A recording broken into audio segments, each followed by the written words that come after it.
Assalamualaikum warahmatullahi wabarakatuh. Berjumpa lagi dengan Pak Guru. Pada kesempatan ini, Pak Guru akan membagikan materi tentang bagian-bagian tumbuhan dan fungsinya. Tema 3, subtema 1, Mupel IPA, kelas 4. Sebelum kita mulai pembelajaran pada hari ini, kita terlebih dahulu berdoa agar pembelajaran pada hari ini bisa berjalan dengan baik.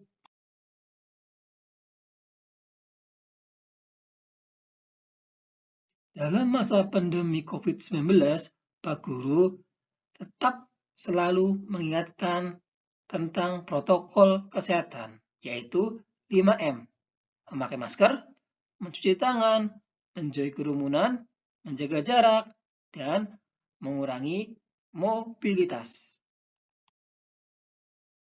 Tujuan pembelajaran pada hari ini yang pertama, setelah mengamati dan berdiskusi tentang materi bagian-bagian tumbuhan dalam PowerPoint, siswa mampu menganalisis bagian-bagian tumbuhan dengan benar.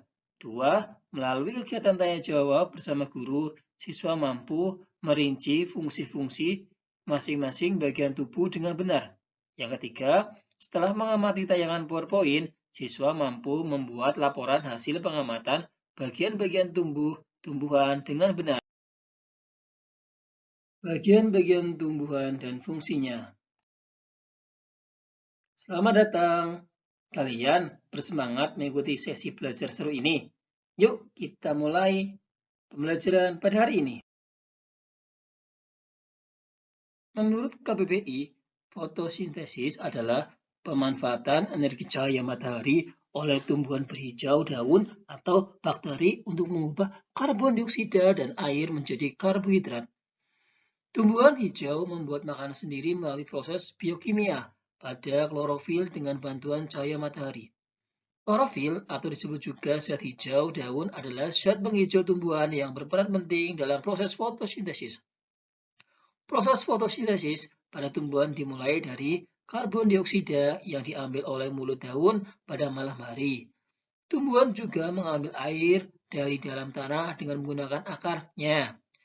Air tersebut kemudian dibawa oleh sistem transportasi pada tumbuhan, yakni melalui jaringan xilem dan floem.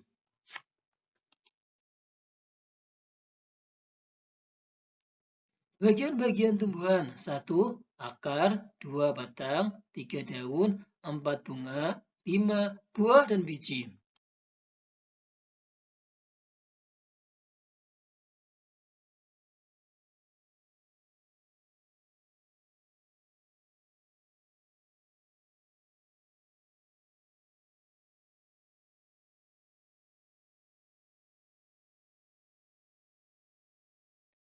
Daun, bagian tumbuhan yang berbentuk lembaran dan tumbuh pada cabang-cabang batang.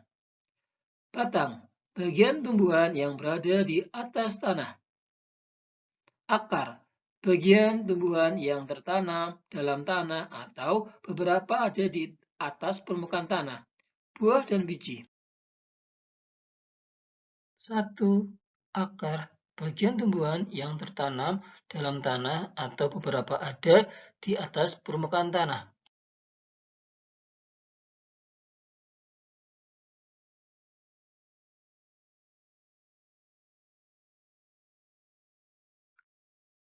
Jenis-jenis akar. A. Akar serabut. Akar serabut dimiliki oleh tumbuhan berkeping satu. Contoh, padi, jagung. Akar serabut berbentuk seperti serabut dan berukuran kecil.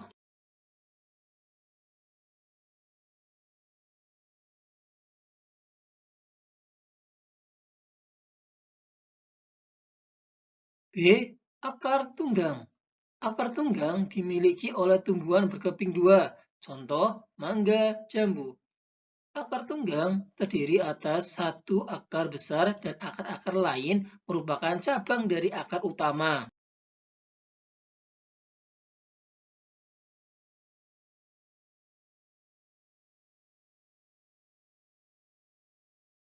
Fungsi dari akar. 1. Menyerap air dan zat hara dari dalam tanah.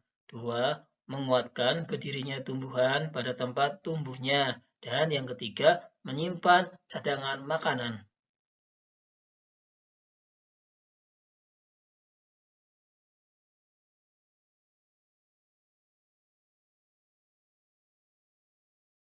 Bentuk akar lain pada tumbuhan tertentu. Yang pertama, akar gantung atau akar udara. Fungsinya mengambil uap air dari udara. Contohnya pada pohon beringin. Yang kedua, akar napas. Fungsinya untuk bernafas dan mengeluarkan zat tertentu seperti garam. Contohnya pohon bakau, jenis-jenis api.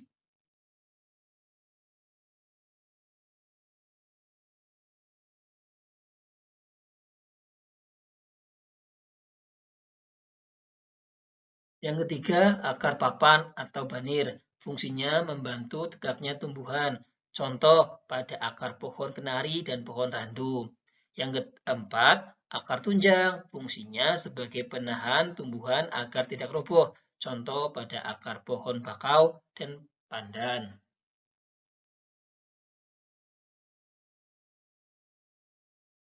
Dua, batang. Bagian tumbuhan yang berada di atas tanah.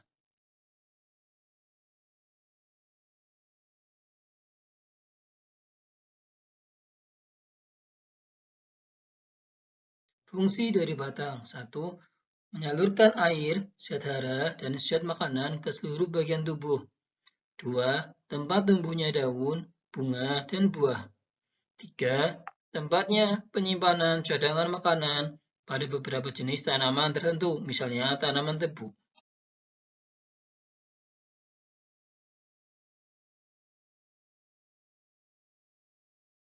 Jenis-jenis batang. A. Batang berkayu, memiliki zat kayu dan kandungan air yang lebih sedikit. Contoh, pohon jati, pohon mangga, dan pohon beringin.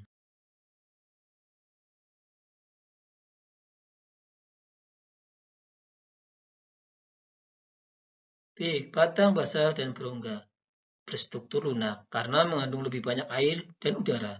Contoh, bayam, pohon kacang, jagung, dan bambu.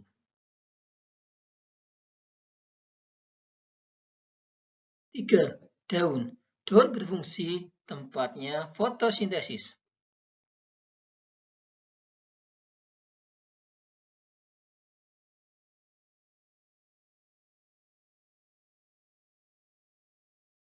Fungsi dari daun. 1. Sebagai tempat fotosintesis.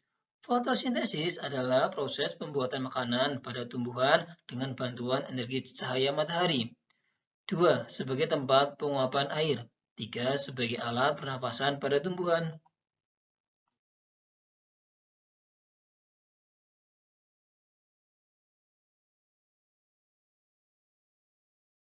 Daun dibedakan berdasarkan tulang daun. Yang pertama, tulang daun menyirip.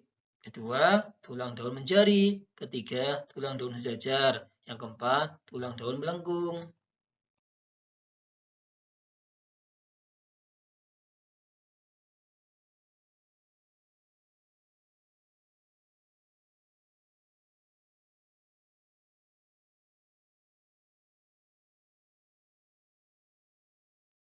Empat, buah dan biji. Buah merupakan bagian tumbuhan hasil dari perkembangan bunga. Putik yang telah diserbuki oleh serbuk sari akan berbuah menjadi biji. Biji ini nantinya akan ditutupi oleh daging buah. Bunga, bagian tumbuhan yang sangat menarik perhatian, berbau harum, dan memesona. Bunga sempurna adalah bunga yang memiliki sel kelamin jantan dan sel kelamin betina pada satu bunga. Bunga memiliki peran penting dalam perkembangbiakan tumbuhan karena pada bunga terdapat alat-alat perkembangbiakan, yaitu putik sari dan benang sari. Bagian-bagian bunga dan fungsinya. A. Tangkai bunga berfungsi penyokong dan sebagai penghubung antara bunga dengan ranting. B. Dasar bunga, tempat melekatnya mahkota dan komponen bunga lainnya agar tetap berada di posisinya meskipun terkena terapaan angin.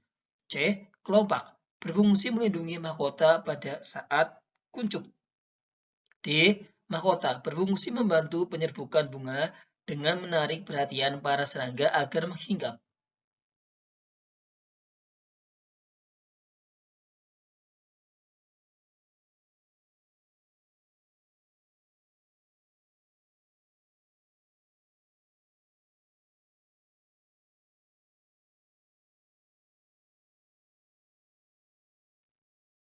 Tangkai putik berfungsi menyangga kepala putik agar bisa berdiri tegak dan tetap pada posisinya. F. Kepala putik, alat reproduksi bunga betina. G. Benang sari sebagai alat kelamin jantan yang terdiri dari ater atau kepala sari. H. Kepala sari menyimpan serbuk sari, polen atau serbuk sari untuk penyerbukan, dan filamen atau tangkai sari untuk membantu proses reproduksi. I. Bakal biji melindungi sel telur dan menjadi tempat pertemuan antara sel-sel telur yang akan dibuahi. Fungsi bunga yaitu A. Sebagai alat perkembangbiakan generatif, B. Menarik serangga agar hinggap dan melakukan penyerbukan, C. Wadah atau tempat menyatunya gemit jantan dan gemit betina, D. Menghasilkan biji. Terima kasih atas perhatiannya. Semoga bermanfaat. Dari Pak Guru cukup sekian. Wassalamualaikum warahmatullahi wabarakatuh.